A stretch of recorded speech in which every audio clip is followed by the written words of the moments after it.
El 28 de enero de 1077, en Kenasse, Italia, se llevó a cabo la humillación de Kenasse. Un momento clave en la compleja relación entre el poder secular y el eclesiástico durante la Edad Media, específicamente entre el emperador Enrique IV del Sacro Imperio Romano Germánico y el Papa Gregorio VII. La investidura implicaba el nombramiento y la concesión de cargos eclesiásticos. Esto se había convertido en un punto de conflicto entre el emperador y el Papa. La relación entre Enrique IV y Gregorio VII se había deteriorado.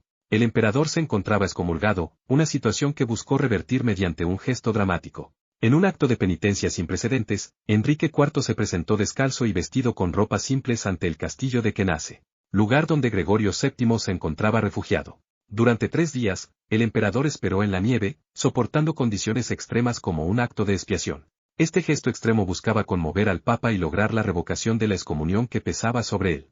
El 28 de enero de 1193, San Juan de Mata celebró su primera misa en París. En ella, recibió la inspiración divina para fundar la Orden de la Santísima Trinidad, sentando las bases para la creación de una orden religiosa dedicada a la redención de los cautivos. San Juan de Mata nació en el Reino de León, en la península ibérica, a finales del siglo XII. Su vida estuvo marcada por una profunda devoción religiosa y un llamado interior para ayudar a aquellos que estaban cautivos. La inspiración divina que recibió, sirvió como catalizador para la fundación de una orden que se dedicaría a la liberación de prisioneros cristianos en manos de musulmanes. La Orden Trinitaria, también conocida como la Orden de la Santísima Trinidad y de los Cautivos, fue establecida con el propósito específico de rescatar a cristianos que estaban cautivos, especialmente aquellos que se encontraban bajo el dominio de los musulmanes en el contexto de las cruzadas. La labor redentora de la Orden se convirtió en una expresión concreta de caridad y servicio en un momento histórico crucial. El 28 de enero de 1521, marca el inicio de la Dieta de Worms, un evento importante en la historia de la Reforma Protestante. La Asamblea Imperial que tuvo lugar en la ciudad de Worms, en el Sacro Imperio Romano Germánico, se extendió hasta el 25 de mayo del mismo año. La Dieta de Worms fue convocada por el emperador Carlos V, con el propósito de abordar la creciente controversia generada por las ideas reformadoras de Martín Lutero. Lutero, un monje agustino y teólogo alemán, había desafiado abiertamente las enseñanzas y prácticas de la Iglesia Católica, especialmente en relación con la venta de indulgencias y otros abusos eclesiásticos. Durante la Dieta de Worms, Martín Lutero fue llamado a comparecer ante la Asamblea para responder por sus escritos y enseñanzas consideradas heréticas por la Iglesia Católica. Lutero defendió sus ideas, sosteniendo que no podía retractarse de aquello que no consideraba erróneo según su conciencia. La Dieta de Worms no condujo a una resolución pacífica de las diferencias religiosas, sino que profundizó las divisiones entre la Iglesia Católica y los reformadores. El Edicto de Worms, emitido al final de la Dieta, declaró a Lutero fuera de la ley, y prohibió la lectura o posesión de sus escritos. Sin embargo, esto no impidió la propagación de las ideas reformadoras, que ganaron fuerza y apoyo en toda Europa. El 28 de enero de 1547, muere Enrique VIII.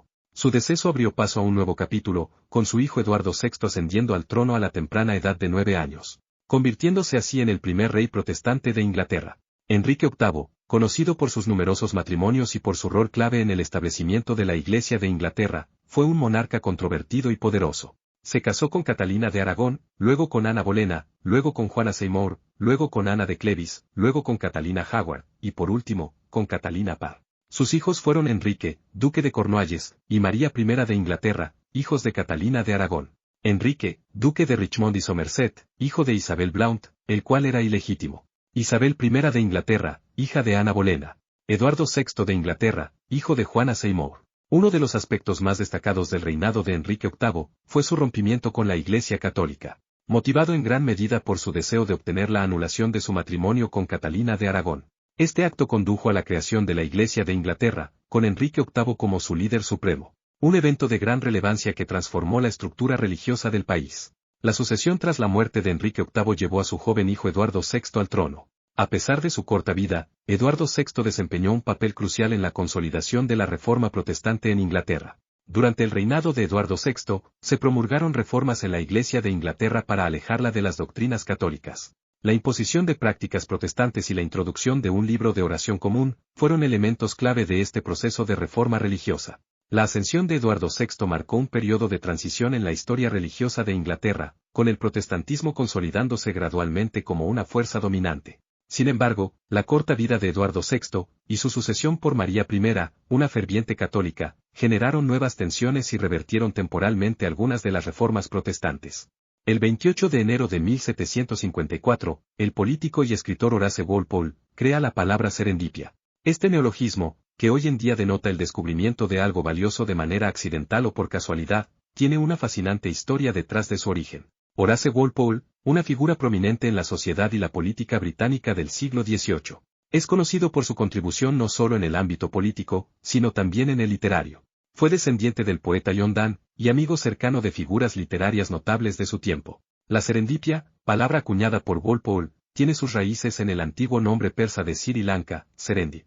Este término se asocia con la antigua historia persa Los Tres Príncipes de Serendip, donde los protagonistas realizan descubrimientos afortunados mientras buscaban otra cosa. En una carta a Horace Mann, Walpole relata un curioso episodio, y al describir la habilidad de hacer descubrimientos afortunados, introduce la palabra serendipia en el vocabulario. Este término ha trascendido el ámbito original. Se ha convertido en un concepto clave en la ciencia, la investigación y la vida cotidiana, donde muchos avances y hallazgos importantes han sido resultado de la serendipia. El concepto de serendipia ha evolucionado con el tiempo y ha encontrado aplicaciones en diversas disciplinas. Los descubrimientos inesperados que han llevado a avances significativos a menudo son ejemplos claros de la serendipia en acción. El 28 de enero de 1813, se publica Orgullo y Prejuicio, una de las obras más influyentes y queridas de la literatura inglesa. La novela fue escrita por la renombrada autora Jane Austen. A través de sus páginas, Austen no solo teje una historia de amor, sino que también critica de manera perspicaz la sociedad de su tiempo. Austen desafió las convenciones literarias y exploró temas como el matrimonio, la posición social, y las expectativas de género de una manera única y provocativa. La novela es una exploración profunda de las complejidades de las relaciones humanas, centrándose en la vida de Elizabeth Bennet, una joven con aguda inteligencia y una personalidad vivaz. La trama se desarrolla en el contexto de la Inglaterra del siglo XIX. La obra ha sido elogiada por su aguda observación de la sociedad de la época y su capacidad para crear personajes memorables y realistas. La crítica sutil y el ingenio de Austen se manifiestan a lo largo de la novela. La protagonista, Elizabeth Bennet, desafía las expectativas convencionales al buscar un amor basado en la comprensión mutua y la igualdad. Orgullo y Prejuicio recibió inicialmente una acogida favorable, y con el tiempo ha ganado un estatus icónico en la literatura clásica. La novela ha sido adaptada en numerosas ocasiones para el cine, la televisión y el teatro. El 28 de enero de 1855, marcó la primera travesía exitosa de una locomotora, desde el Océano Atlántico hasta el Océano Pacífico a través del Ferrocarril de Panamá. El Ferrocarril de Panamá fue un proyecto ambicioso que buscaba superar el desafío geográfico presentado por el estrecho Istmo de Panamá. Este emprendimiento tenía como objetivo facilitar el transporte de mercancías y pasajeros entre los océanos Atlántico y Pacífico, eliminando la necesidad de realizar el agotador y peligroso viaje alrededor de la punta sur de América del Sur. La construcción y operación del ferrocarril de Panamá abrieron nuevas posibilidades para el comercio marítimo y la movilidad de personas entre los dos océanos. Además, al proporcionar una alternativa eficiente a la travesía por el Cabo de Hornos, el ferrocarril contribuyó al crecimiento económico y a la consolidación de Panamá como un punto estratégico en el mapa mundial. Aunque hoy en día la ruta ferroviaria ha evolucionado y ha sido modernizada, su importancia histórica persiste. La conexión interoceánica sigue siendo vital para el comercio internacional, y ha sido complementada por otras infraestructuras, como el Canal de Panamá. El 28 de enero de 1887, se colocó la primera piedra de la icónica Torre Eiffel en París, Francia. Este monumento emblemático, diseñado por el ingeniero Auguste Eiffel, se ha convertido en un símbolo reconocido a nivel mundial. La Torre Eiffel, también conocida como la Dama de Hierro, fue concebida como la pieza central y la entrada arquitectónica para la Exposición Universal de París de 1889. Conmemoraba el centenario de la Revolución Francesa.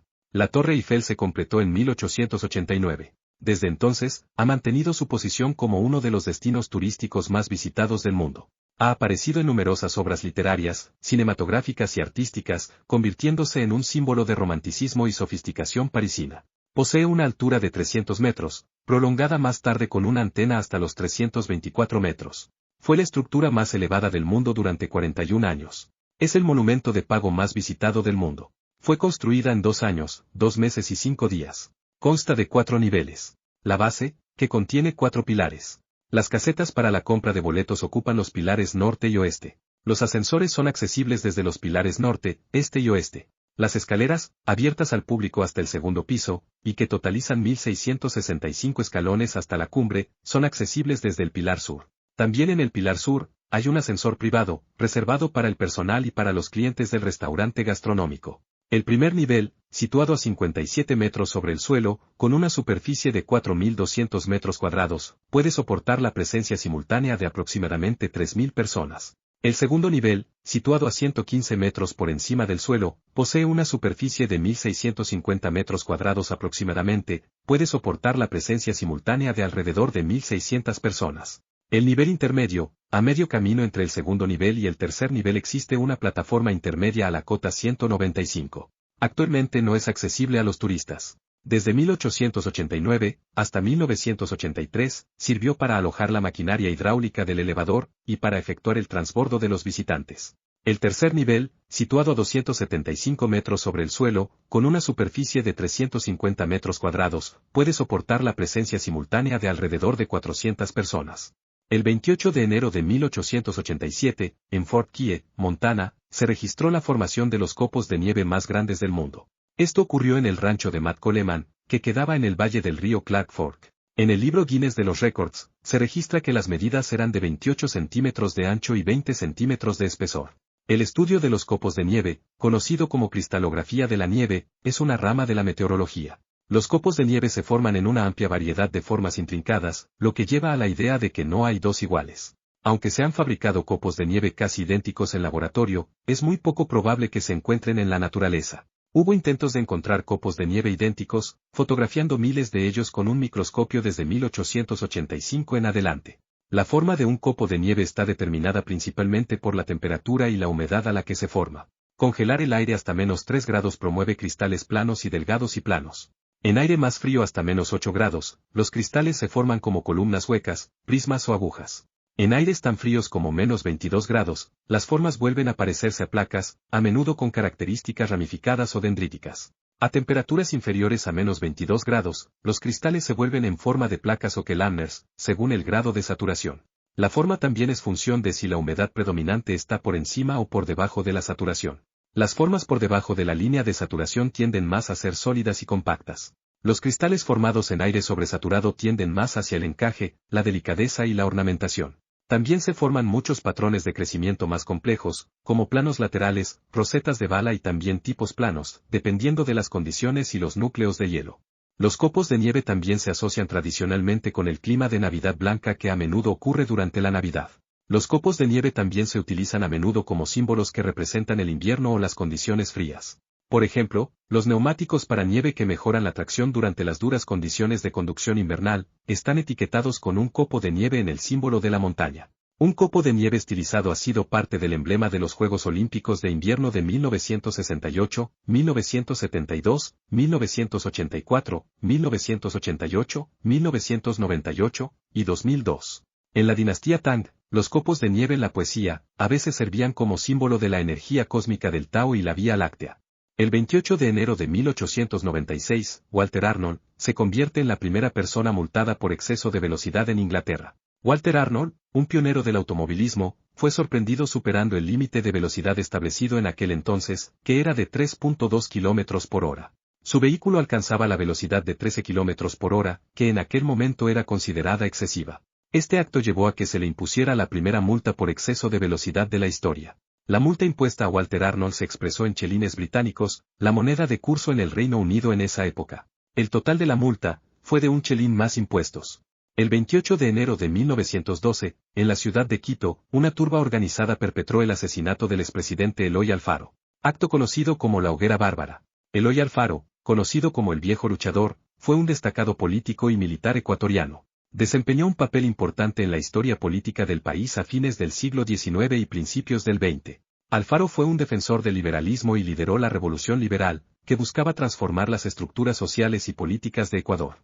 El 28 de enero de 1912, una turba organizada asesinó al expresidente y luego procedió a quemar su cadáver. En la Hoguera Bárbara, fueron asesinados varios de sus hombres de confianza, entre ellos su hermano Medardo Alfaro, su sobrino Flavio Alfaro, el general Ulpiano Páez y el coronel Luciano Coral. Como antesala de los hechos ocurridos en Quito, 3 días antes, había sido asesinado, de manera parecida, el general Pedro Montero. Durante el gobierno de Alfaro se redactó una constitución de corte laicista. Esto ocasionó la expropiación de tierras a la Iglesia Católica y la llegada de la Iglesia Evangélica al Ecuador.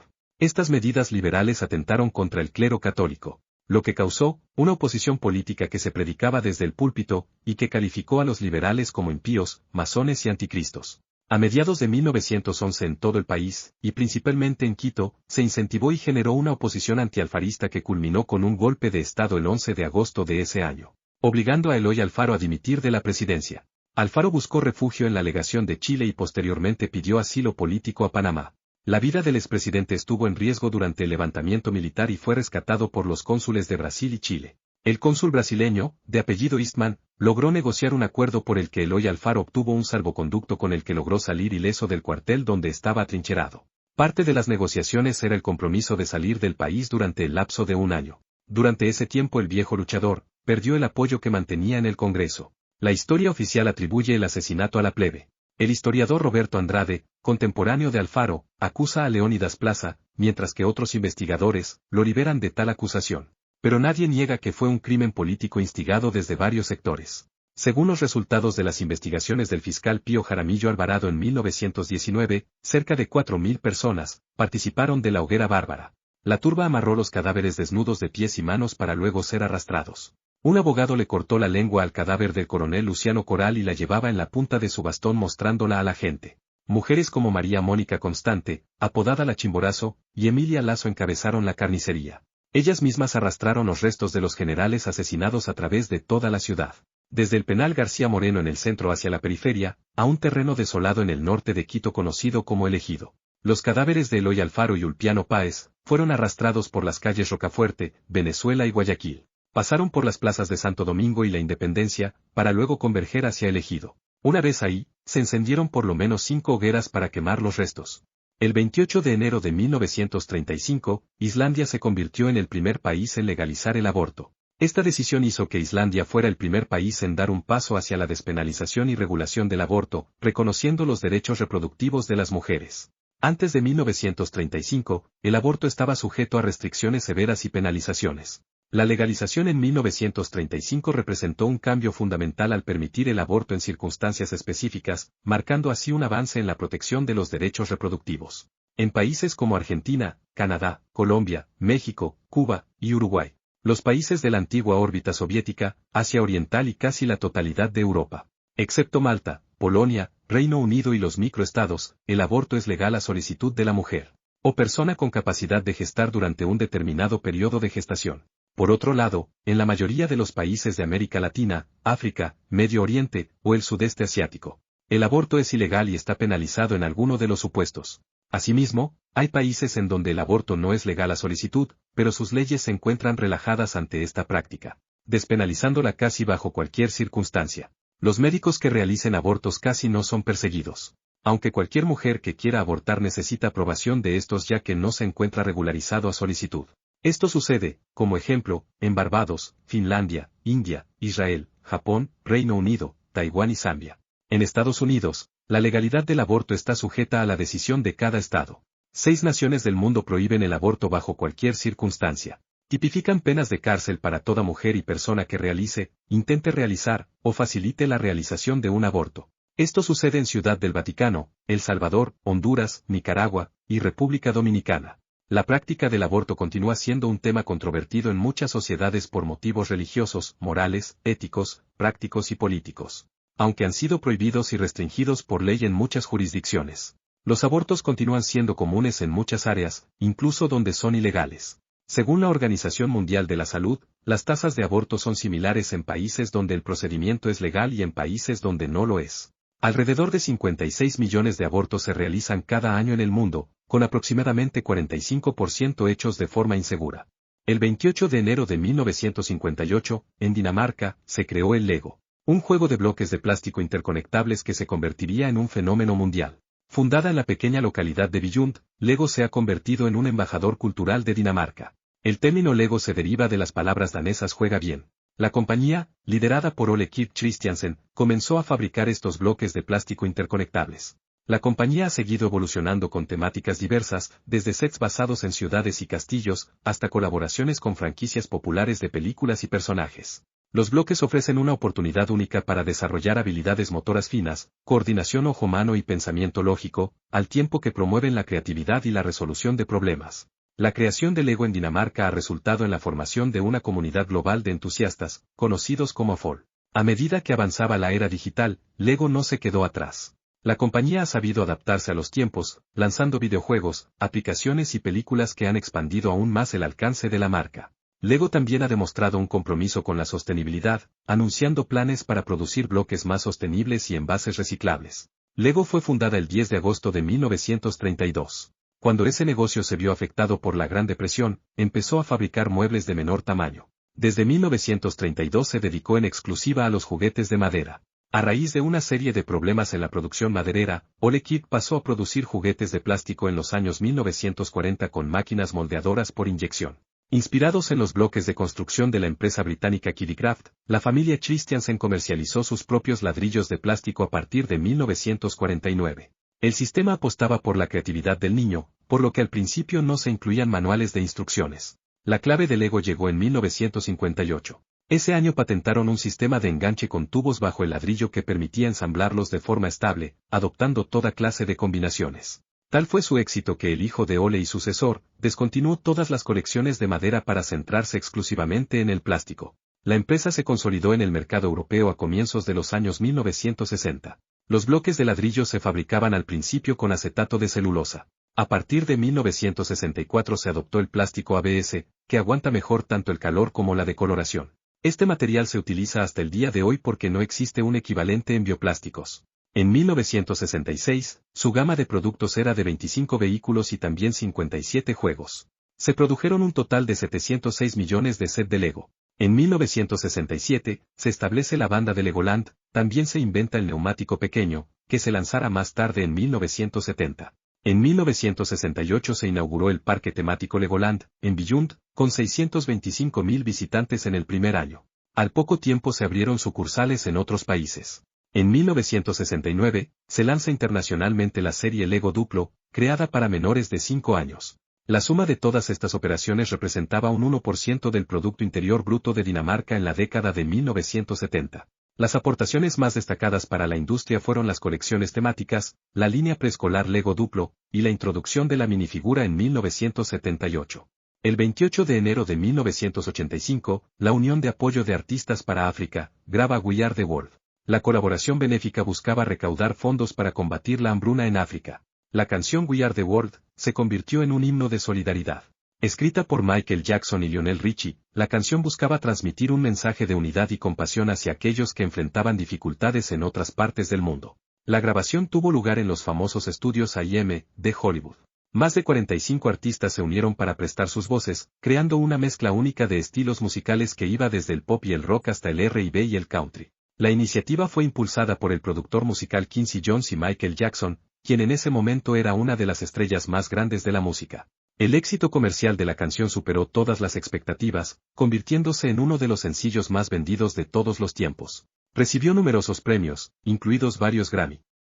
Además, la Academia de Grabación de Estados Unidos otorgó un premio especial por su contribución humanitaria a través de la música. Columbia Records donó los costes de producción y distribución a la campaña, así como los beneficios obtenidos por la canción. We Are the World llegó a las tiendas de Estados Unidos el jueves 7 de marzo de 1985, y vendió las 800.000 copias de la primera edición después del fin de semana. El 5 de abril del mismo año, más de 5.000 emisoras de radio reprodujeron la canción de forma simultánea. La canción llegó a ser número 1 en ventas el 13 de abril y se mantuvo en esa posición durante 4 semanas. Tan solamente en Estados Unidos, el sencillo de la canción vendió 7.5 millones de copias. Posteriormente fue incluida en un álbum musical, llamado también We Are the World, que vendió más de 3 millones de copias. Los beneficios conjuntos del sencillo, el álbum, el videoclip y merchandising relacionado con la canción, superaron la cifra de 50 millones de dólares. Meses después, se celebraron en Estados Unidos y Reino Unido 2 conciertos simultáneos, con los mismos fines benéficos.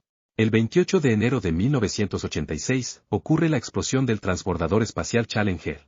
La misión STS-51L del transbordador Challenger estaba programada para ser una de las más destacadas de la historia de la NASA. La tripulación estaba compuesta por 7 miembros, incluida la maestra Kriste McAuliffe, seleccionada para ser la primera civil en viajar al espacio. El despegue estaba programado para el 28 de enero de 1986 desde el Centro Espacial Kennedy en Cabo Cañaveral, Florida. Sin embargo, a solo 73 segundos de su lanzamiento, el Challenger se desintegró en una explosión. Una investigación exhaustiva reveló que la tragedia fue causada por la falla de un sello en una de las juntas tóricas de los propulsores sólidos del transbordador. Las bajas temperaturas la noche anterior al lanzamiento debilitaron el material del sello, lo que llevó a una fuga de gases, y finalmente a la destrucción del transbordador. La tripulación del Challenger estaba compuesta por el comandante Francis Cavey, el piloto Michael Smith, los especialistas de misión Ronald McNair, Ejison Onizuke, y Judith Resnick, así como el especialista de carga Gregory Jarvis y la maestra Kriste McAuliffe. La maestra había sido seleccionada como parte del programa de profesores en el espacio, destinado a inspirar a estudiantes de todo el país. La NASA suspendió temporalmente su programa de transbordadores y llevó a cabo una revisión completa de sus operaciones. Se implementaron numerosas modificaciones en el diseño. Además, se estableció una comisión especial para investigar el desastre y proporcionar recomendaciones para prevenir tragedias similares en el futuro. Una investigación posterior concluyó una serie de errores cometidos. Corrientes de viento eliminaron la escoria del combustible que sellaba el agujero del tanque derecho y provocaba la pérdida de combustible. La aplicación de baja calidad de los sellos SBR. Las temperaturas inusualmente bajas. La sobrecompresión repetida de las juntas tóricas durante el montaje. La falta de inspección de control de calidad por parte de Morton Scientific. La falta de sistemas de verificación por parte de la NASA. Subestimación de los ingenieros de Taiko acerca de la posibilidad de accidente.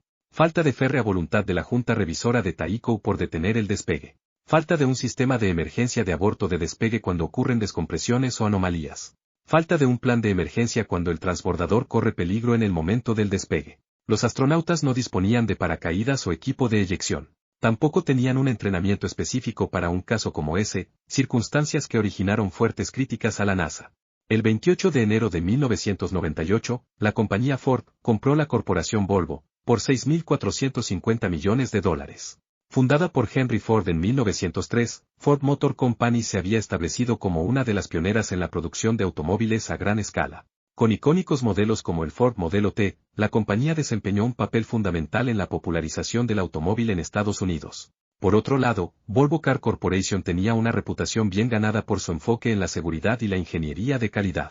La marca sueca era conocida por introducir innovaciones pioneras en seguridad, como el cinturón de seguridad de 3 puntos, que se convirtió en un estándar en la industria. La adquisición de Volvo por parte de Ford tuvo varios impactos en la industria automotriz. Ford obtuvo acceso a la experiencia y tecnología de seguridad de Volvo, lo que fortaleció su posición en un mercado cada vez más competitivo. Además, la adquisición permitió a Volvo beneficiarse de la escala y los recursos financieros de Ford para inversiones en investigación y desarrollo, así como en la expansión de su presencia global. Aunque la asociación inicialmente mostró promesas, también enfrentó desafíos y cambios en los años siguientes. Ford se esforzó por gestionar su cartera de marcas de manera efectiva, y en 2010, vendió Volvo Car Corporation a Geely Holding Group, una empresa china de automóviles. En el año 2015 Ford Motor Company cierra el ejercicio del año 2014, con un total de 6.32 millones de unidades vendidas y $144.100 millones de ingresos. Ford fue fundada el 16 de junio de 1903 con $28.000 aportados por 11 inversores, entre los que se incluía el socio que le dio nombre a la compañía, Henry Ford. En sus primeros años, Ford producía unos pocos coches por día en su fábrica en la avenida Mack en Detroit, Michigan. La familia Ford ha mantenido el control de la compañía durante casi 100 años. Ford fue una de las empresas que logró sobrevivir a la Gran Depresión de los años 1930. En 1908, la compañía Ford lanzó el modelo Ford T, cuya primera unidad fue fabricada en la planta manufacturera de Piquet. La compañía tuvo que trasladar poco después sus instalaciones de producción a la planta de Highland Park, más grande que la anterior, para poder satisfacer la demanda del nuevo modelo T. Hacia 1913, la compañía había desarrollado todas las técnicas básicas de línea de producción y producción en masa. Ford creó la primera línea de producción móvil del mundo ese año, la cual redujo el tiempo de ensamblaje del chasis de 12 horas y media a 100 minutos. El 28 de enero, se conmemora el Día de la Privacidad de los Datos. El Día de la Privacidad de los Datos tiene sus raíces en la celebración del Día Internacional de la Privacidad. Fue establecido por el Consejo de Europa en 2006. Se define como dato personal cualquier información referente a personas naturales, que las identifica o las hace identificables, como lo son nombre, cédula de identidad personal, correo electrónico, domicilio, entre otros. Salvaguardar la información personal no solo es un derecho fundamental, sino que también se ha convertido en un aspecto clave para la confianza en la era digital. La ciberseguridad se ha convertido en una preocupación central, ya que las amenazas cibernéticas pueden comprometer la información confidencial. La protección contra el robo de identidad, el acceso no autorizado y otras formas de ciberdelincuencia se vuelve esencial para preservar la privacidad. Un ejemplo destacado es el Reglamento General de Protección de Datos de la Unión Europea, que establece estándares rigurosos para la recopilación y procesamiento de información personal. Este día fue iniciado por el Consejo de Europa y celebrado por primera vez en 2007, como el Día Europeo de la Protección de la Información. 2 años más tarde, el 26 de enero de 2009, la Cámara de Representantes de los Estados Unidos aprobó la resolución de la Cámara, declarando el 28 de junio al Día Nacional de la Privacidad de la Información. El Senado de los Estados Unidos también reconoció al Día de la Privacidad de los Datos en 2010 y 2011. En España, fue implementada la Ley Orgánica 7/2021, de 26 de mayo. Esta ley complementa lo ya regulado en la Ley Orgánica 3/2018, de protección de datos de carácter personal y garantía de derechos digitales. En México, está la Ley Federal de Protección de Datos Personales en posesión de particulares. En Uruguay, la Ley de Protección de Datos Personales fue promulgada en 2008. En Argentina, país pionero en la materia en América Latina, se creó en 2001 la Dirección Nacional de Protección de Datos Personales. En Colombia, la Ley Estatutaria de Protección de Datos Personales fue promulgada en 2012 y se hizo obligatoria para las empresas a partir del 18 de abril de 2013. En Perú, la Ley de Protección de Datos Personales fue publicada en 2011 y tiene por objeto garantizar el derecho fundamental a la protección de datos personales. En Nicaragua, se aprobó en 2012 la Ley de Protección de los Datos Personales, que sigue los lineamientos del modelo europeo de protección de datos. En Panamá, se aprobó en 2019 la Ley 81 del 26 de marzo del 2019 de protección de los datos personales.